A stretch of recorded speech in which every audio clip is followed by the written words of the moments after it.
used to have 100% of the chip market. Now it's all in Taiwan. Almost all of it's in Taiwan, a couple of other countries, but mostly in Taiwan.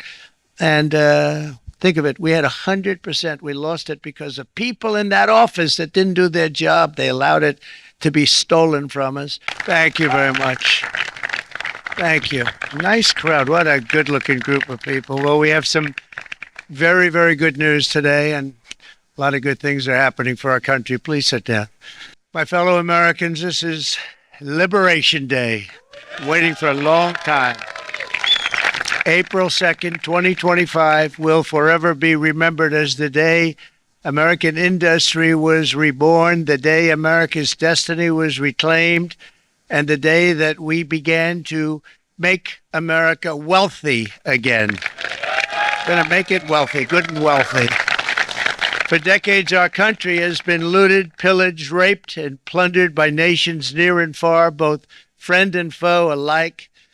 American steel workers, auto workers, farmers, and skilled craftsmen, we have a lot of them here with us today.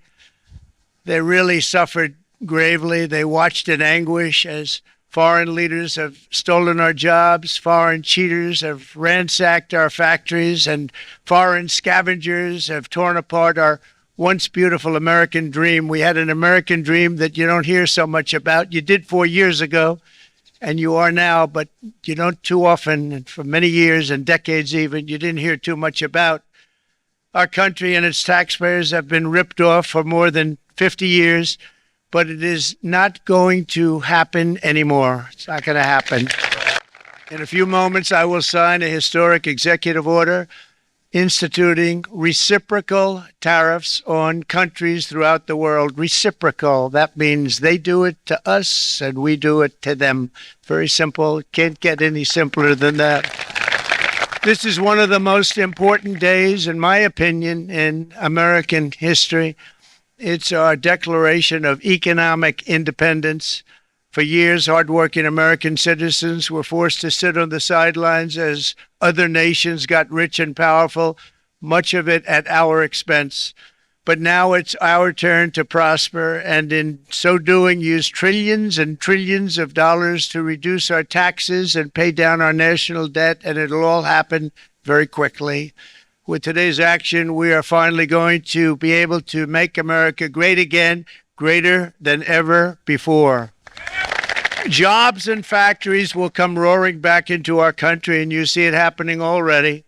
We will supercharge our domestic industrial base. We will pry open foreign markets and break down foreign trade barriers. And ultimately, more production at home will mean stronger competition and lower prices for consumers. This will be indeed the golden age of America. It's coming back. We're going to come back very strongly. Just a few examples of the vicious attacks our workers have faced for so many years. The United States charges other countries only a 2.4 tariff on motorcycles. Meanwhile, Thailand and others are charging much higher prices, like 60%. India charges 70%. Vietnam charges 75%, and others are even higher than that. Likewise, until today, the United States has for decades charged a 2.5 tariff. Think of that, 2.5% on foreign-made automobiles. The European Union charges us more than 10% tariffs, and they have 20% VATs, much, much higher. India charges 70%, and perhaps worst of all are the non-monetary restrictions imposed by South Korea, Japan, and very many other nations. As a result of these colossal trade barriers, 81% of the cars in South Korea are made in South Korea. 94% of the cars in Japan are made in Japan. Toyota sells 1 million foreign-made automobiles into the United States, and General Motors sells almost none. Ford sells very little. None of our companies are allowed to go into other countries. And I say that, friend and foe. And in many cases, the friend is worse than the foe in terms of trade.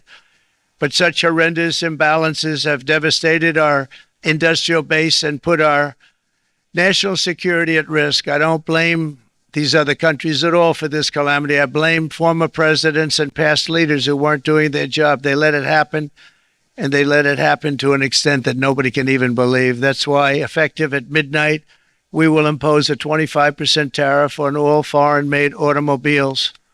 Of some of the companies that have already announced and committed to investment. And this is a company that built its factories and its plants in China. Apple is going to spend $500 billion. They never spent money like that here. They're going to build their plants here. SoftBank, OpenAI, and Oracle, great companies, are investing $500 billion almost immediately. NVIDIA, a hot company, is investing hundreds of billions of dollars. They just announced. TSMC, the biggest, most important company in the world of chips from Taiwan, with no investment from us, is investing $200 billion. And they said the reason was, number one, the election of November 5th, and number two, the tariffs. They don't want to pay the tariffs, and the way they're not paying it is to build their plant here. So we're going to go from almost no percentage. We used to have 100% of the chip market. Now it's all in Taiwan. Almost all of it's in Taiwan, a couple of other countries, but mostly in Taiwan. And think of it, we had 100%. We lost it because of people in that office that didn't do their job. They allowed it to be stolen from us. Johnson & Johnson, great company, $55 billion. Eli Lilly, $27 billion. Meta is investing $500 billion. Wow. DeMac is investing $20 billion. CMA, CGM, $20 billion. And then you have Merck and Clarios, Stellantis, General Motors, GE Aerospace, Honda, Nissan, Hyundai are all putting in billions and billions of dollars, and they're committed 100%. So, and we've done what we've gotten accomplished. Like to see if we can get that war ended and another war from not starting in the Middle East. We have to get Russia. They're losing 2,000 on average, 2,500 people a day, young people, soldiers, Russian. Think of that, 2,500 through some days, but on average, probably over about a 1 week period, it's 2,712, they say. They're losing those soldiers. They're dying. They're being decimated. And they're not from our country, but they're from other countries, but they're human beings. They're from Russia. They're from Ukraine in this period, most of them. And we're going to get it stopped. It's a senseless war that would have never happened if I was president, and it shouldn't be allowed to go on.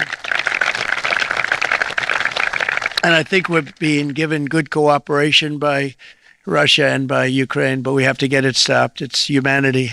It's humanity. It's a terrible thing. This will be a very big moment. I think you're going to remember today. It's going to be a free nation that we're dealing with. We're going to have a very free and beautiful nation.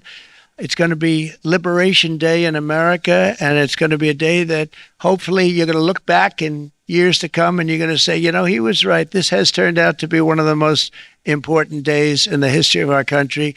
God bless you and God bless America. Thank you, everybody. Thank you very much. Thank you.